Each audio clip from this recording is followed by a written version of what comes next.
it became, if you wanted to do CrossFit as a sport, you would have to exclude quite a lot of the other things, and it probably will hurt you. Yeah. And so then I fell out of love because of that. And you got so many people that misunderstood the point of CrossFit. Okay. They wanted to do it as a sport, but didn't realize that it will hurt you eventually if you don't do it well. As in hurt, because you're not lifting properly, you're technique, mobility, yeah. and there's lots of qualifications for doing snatches and high-level Olympic weightlifting that people just shouldn't do. Right. And so then when I saw that, so anyway, Jonny then actually moved to France for a year and came back. And in that year, I thought maybe I could do this gym thing full time. Maybe I could be a personal trainer on the side to supplement the memberships and just do it. So actually, I took Jonny on and 2 other people. And Jonny was like, he did 2 or 3 sessions. Like, how much for 10 sessions? I was like, well, I can give you a discount. He's like, how much for 20? And he ended up buying like 50 sessions in a wanna. Really? Yeah. And then the other 2 people, they were basically loaded and they just wanted a cheerleader.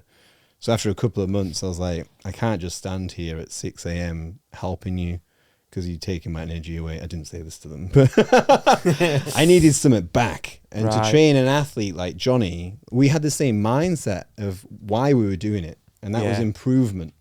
And I could relate to it because it was a 2-wheel bike sport and, you know, I could kind of get into that. But because he bought those 50 sessions, he's like, can I bring like a couple of my mates? It's like, yeah. I mean, you paid for my hour. I'm not going to do that extra person is 10 quid because ultimately you just paid for my hour. So then he brought Adam Brayton and a couple other guys.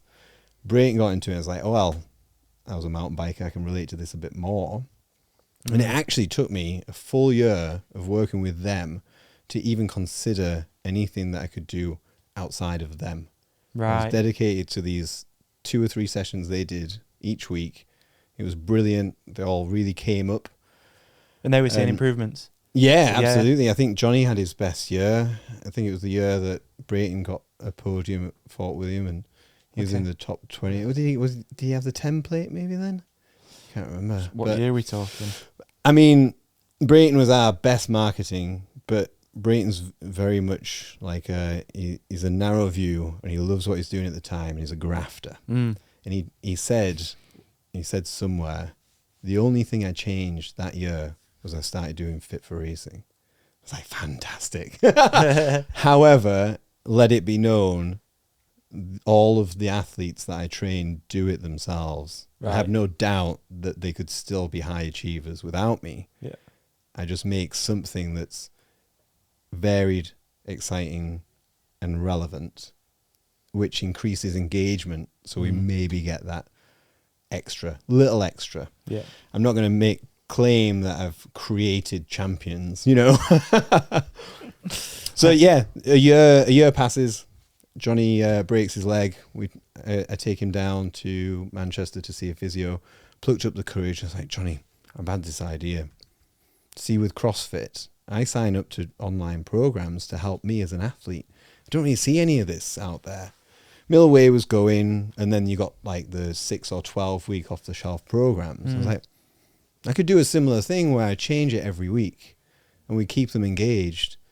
Would you mind if I did that around biking? He's like, no, go for it. Right. I was like, fantastic. Sick. So then we started doing like some of the videos and stuff, launched it. And back then I was doing more of a personalized program for people, but got up to like 20 people paying. And a lot of it was cut and paste. So I just saw similarities between people's abilities after doing tests and their needs. So I just emailed those 20 and I was like, look guys, or like throughout the disciplines, we did motocross, enduro moto and downhill at the time. So I emailed those and I said, we're just going to split it to disciplines because I see almost all of you have the same needs.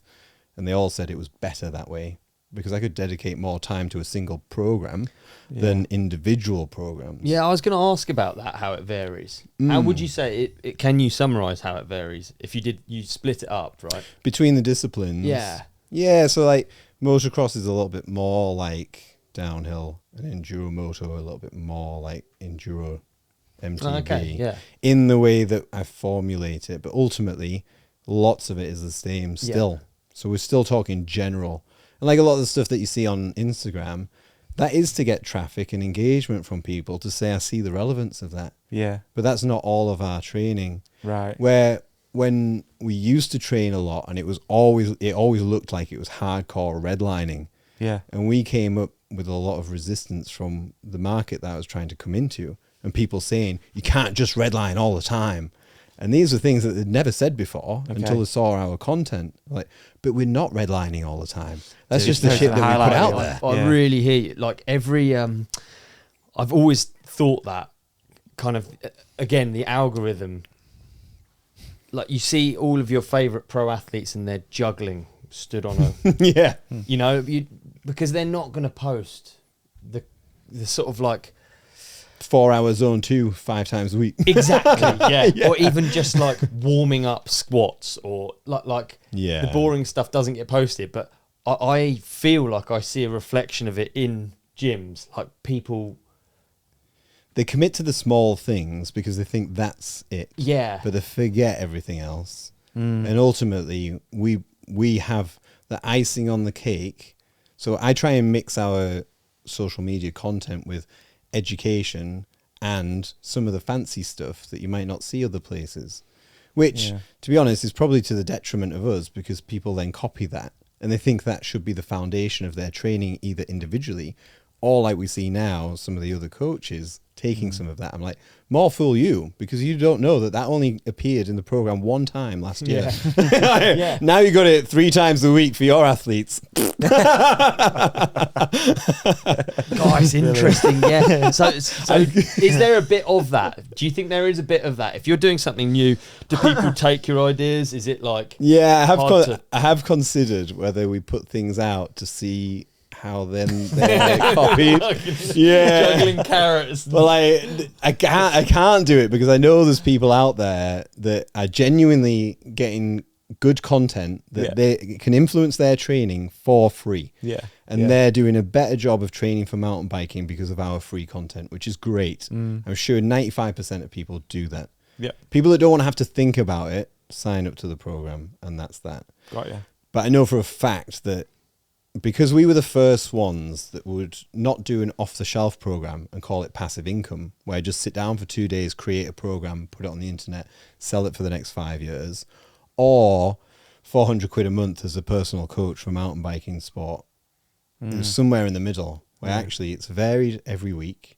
And actually the development of the program went from a PDF, and then I would film myself just talking about it because I was getting so many emails about how to do this, how to do that. Then I'd talk people through, and then I'd still get more emails. So every time the work of doing a better service was less than the emails I had to answer, I would increase the delivery. So now we film every program every single week, and we go through every part of it.